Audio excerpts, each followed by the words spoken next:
Hello and welcome to Bourbon Rocks. Tonight we're going to review Blanton's, the original single barrel bourbon from Buffalo Trace. And this bourbon came out in 1984 and it was the world's first single barrel bourbon. It was introduced by Elmer T. Lee, who was the master distiller and president, I believe, at Buffalo Trace, which wasn't Buffalo Trace then. I believe it was the Stag Distillery at that time, but it's what is today Buffalo Trace. And it was the original single barrel bourbon. Single barrel, of course, means that every single barrel is individual. Bottles come from a single barrel. They are not batched together with multiple barrels like a small batch bourbon would be. Every bottle that comes from that barrel, those should be identical, but every barrel is going to be different. So each bottle is going to have the barrel number. This one basically was dumped in so September the 18th of 2019 from barrel number 280. And they're basically all of the Blantons are aged in Warehouse H at Buffalo Trace. Now, the interesting thing about Warehouse H, it's the only metal-clad warehouse at Buffalo Trace. And so the metal clad on the side of the rickhouse tends to cause it to heat up and cool a lot faster. So supposedly bourbons age faster. And Warehouse H, and this one comes from Rick number 26. And again, barrel number 280. So every bottle comes from an individual barrel, and that barrel is unique. It's not blended with other barrels, and that's the whole definition of a single barrel bourbon. And Elmer T. Lee came out with that idea, and that's where Blanton's was born. And it's named after Colonel Blanton, who was another leader at Buffalo Trace Stag Distillery prior to Elmer T. Lee. Now, I'm going to pause for a second and just go into a couple of points about Bourbon Rocks and bourbon reviewing. It's not going to take me very long to review Blanton's. This bourbon, I've drank so much of this bourbon in my life.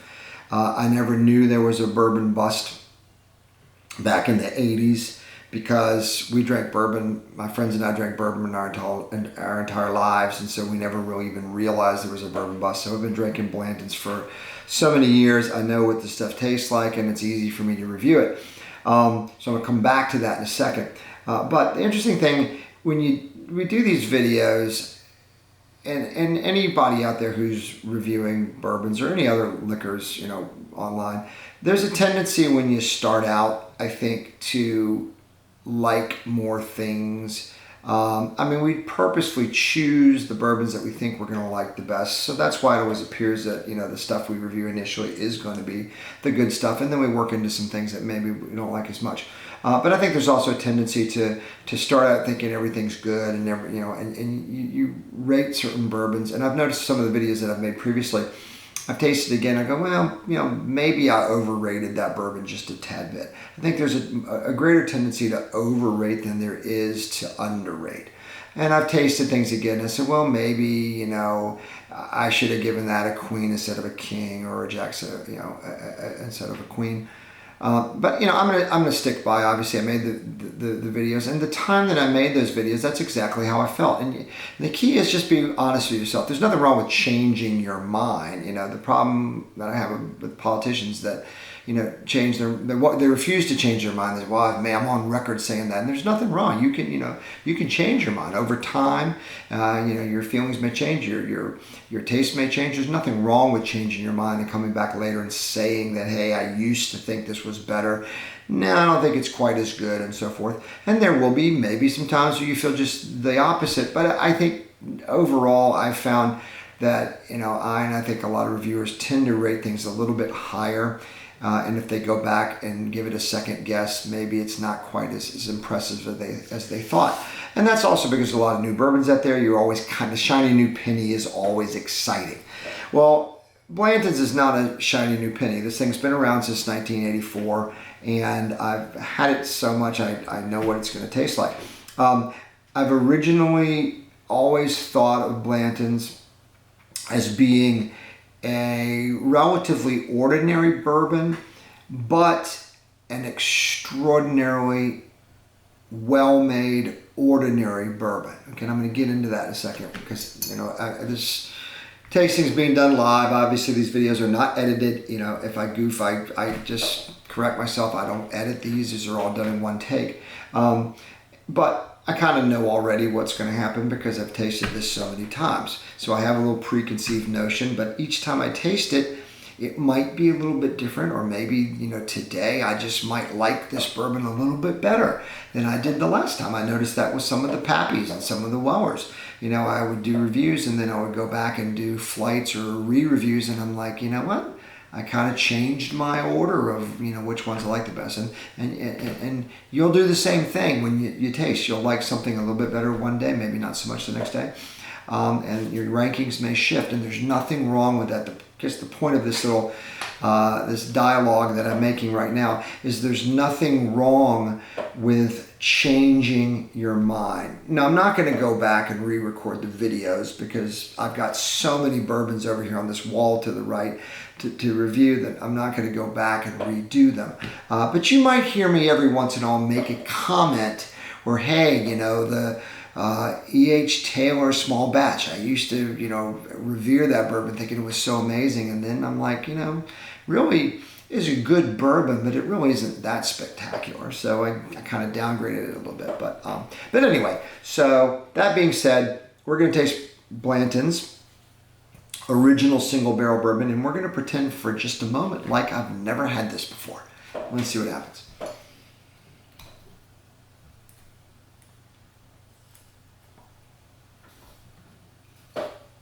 Again, the Blanton's Glencairn glass.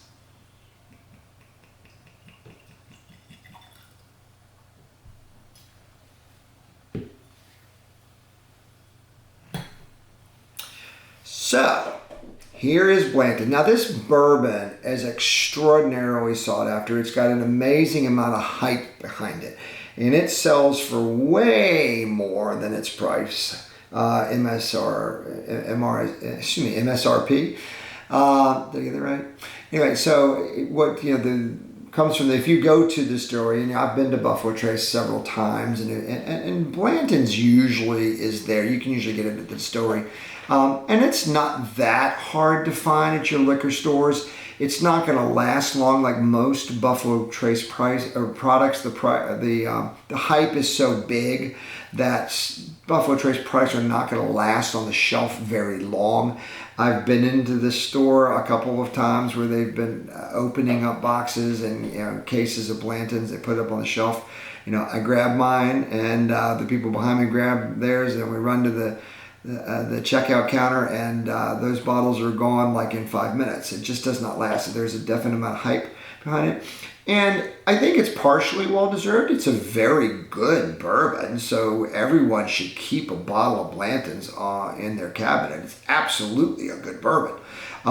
Is it worth, you know, secondary internet prices? That becomes a big question. But are any of the Buffalo Trace products, and that especially includes the Pappies, you know, and the Wellers and the BTACs, are they worth the price? Well, it just depends on which ones. Some maybe. It also depends on whether they're on sale and that kind of. I think overall there is going to be, we're already starting to see a little bit of a drop in the prices. A lot of online liquor stores are putting things on sale now because, well, number one, Buffalo Trace is putting out a lot more product.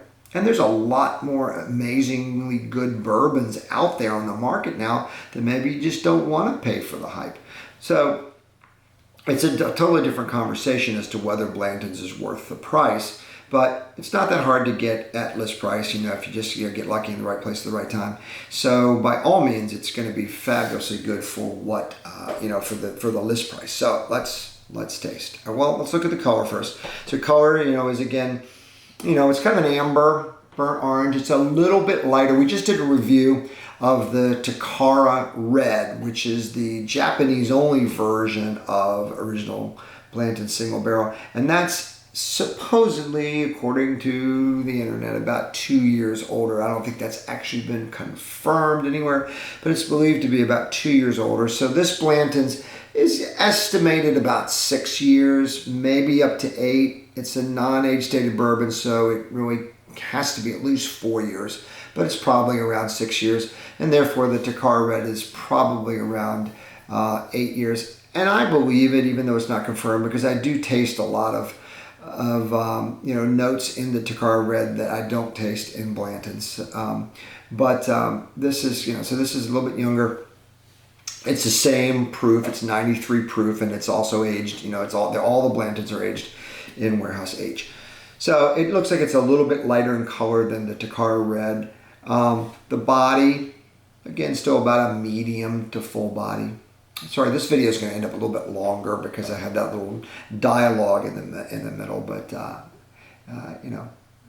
try to keep my videos under 10 minutes, but every once in a while I have to go over when you get something a little more exciting. And I am excited about this bourbon because it's a wonderful bourbon. I've been drinking it forever. So again, I said I was going to pretend as though I've never had it before. The nose. Okay, and the first thing you get in Blanton's is it's sweet. This is a very sweet bourbon. Now, I know it's the high rye mash bill. Well, it's the higher rye mash bill. I have a problem with people saying that mash bill number 2 from Buffalo Trace is high rye. And it's not high rye. It's medium rye. Okay, mash bill number 1 is low rye. Mash bill number 2 is medium rye. But it's the higher rye. High rye would be 4 Roses or a Bullet or something like that. So this is a medium rye. But it's still pretty sweet. There's a little bit of raisininess, some brown sugar. The cherry is always there. Cherry is, if you had to say there was a single fruit that defined Buffalo Trace products, it's going to be cherry. Not as much here as you get in the weeded bourbons. The Wellers and the Pappies are just like cherry bombs.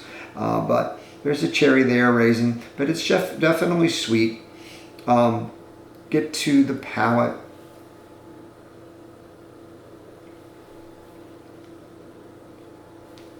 And we chew the bourbon, a Kentucky chew. And this is classic. It's all the flavors that you expect to find in bourbon, with not a whole lot of else or interesting. Not a lot of things interesting that come out of Blanton. It is caramel. It is vanilla. It is oak. Caramel corn. Cherry's probably the most interesting thing. Not a lot of excitement. But let me tell you, about as perfect as you can get for a simple bourbon. And that's always been my tagline. If I had a tagline, I don't know if that's a good seller or not. I'm not a marketing guy. I'm a surgeon. But if there was a tagline that I would put on Blanton's, it is a completely ordinary bourbon, but it is just about the most perfect example of an ordinary bourbon. There's not a lot of excitement here. There's not a lot of interesting flavors. It's got what every bourbon should have, but it does every single thing that a bourbon should do, like, perfectly well. It's amazingly good. The caramel, the vanilla, the oak, the spice to me comes a little bit in the way, a little bit of clove, a little bit of allspice and so forth. It's sweet, mildly spicy, fruity, a lot of that oaky caramel, vanilla barrel notes. It's just pretty much everything that should be in a bourbon. The finish,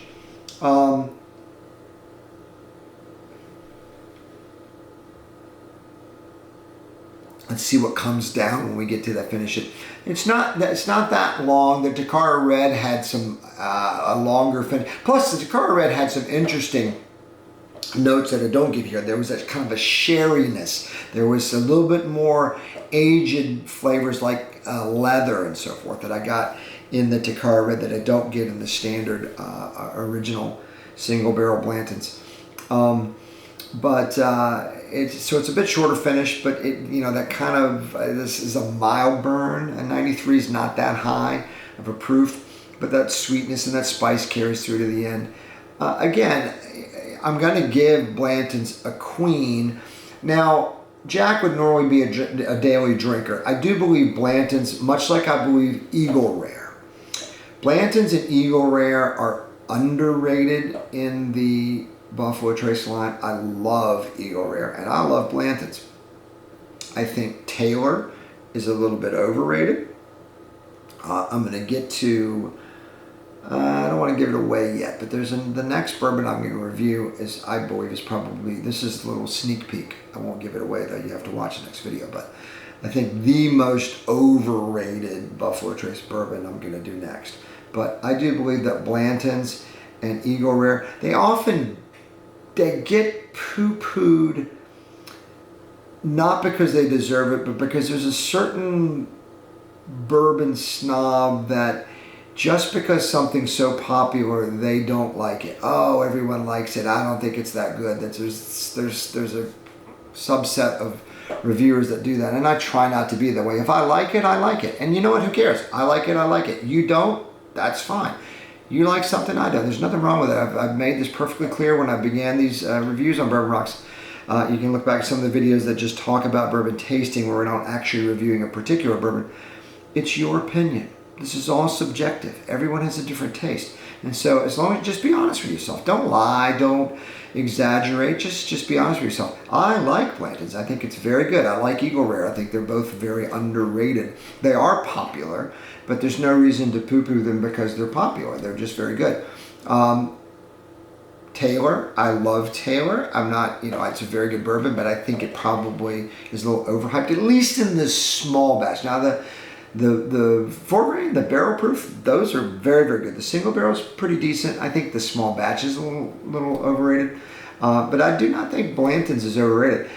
But as I've said before, and I'm going to bring this video to a close, I'm giving it a queen, even though some people may think it's just a Jack or a daily drinker. I think this is so perfectly done. Yes, it is typical. Yes, it is normal. Yes, it is uninteresting. But don't let that fool you.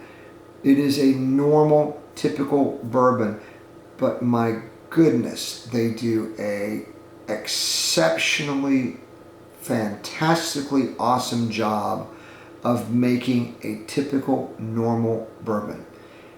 It's all the bourbon flavors. It's the caramel, it's the oak, it's the vanilla, it's the caramel corn, it's a little bit cherry, maybe some interestingness to it. But it's typical bourbon flavors. No one's going to hate this bourbon. It's impossible to hate this bourbon. It's everything that you would ever want in a bourbon. It's not elevated by any stretch of the imagination. You want to go to the straight from the barrel Blanton's? That's an elevated bourbon. That's exceptionally good. The gold is also much better than this. But they're going to be a lot more expensive too, and harder to come by. But if you just want to keep an everyday bourbon, I'm going to push it above it there, like I did with the Eagle Rare. Yeah, it could be an everyday drinker, but I'm going to elevate it just a tad bit more because it's really a very, very, very good bourbon. And between the two, the Eagle Rare and the Blantons are probably some of the best bourbons that are easy to acquire, that are not going to break your wallet. It's very good. It's not exciting. There's not a lot of interesting flavors, but it is just about as perfectly well done, normal, typical bourbon as you're going to find. So I've probably gone over a little over time on this one, but just shows you I am a Blanton's fan, and I'm probably going to get some kickback at it. Oh, Blanton's not that good. I don't know why people love it, but there's a reason why people love it. It is good. Does it deserve the hype? Well, that's a different story. Does it deserve secondary internet prices? That's a completely different story. Maybe for the straight from the barrel, but probably not for the typical Blantons. But you can get this stuff. You can walk in the store, and if you're lucky, they might just be opening up a case. Buy it. I keep several copies of this bourbon in my cabinet over here because it's really, really good. And you hand me a Blanton's anytime, I'm going to be very, very thankful. So that is Blanton's original single barrel. I spent a little time on this one because this is an extraordinarily popular bourbon, and I'm going to give it a very good queen. Okay, so listen, thanks for putting up with me. I know I took that one a little bit longer than usual. And check us out on bourbonrocks.com, or as you have on YouTube, I'm on all the other social media sites at Bourbon Rocks. Thank you very much.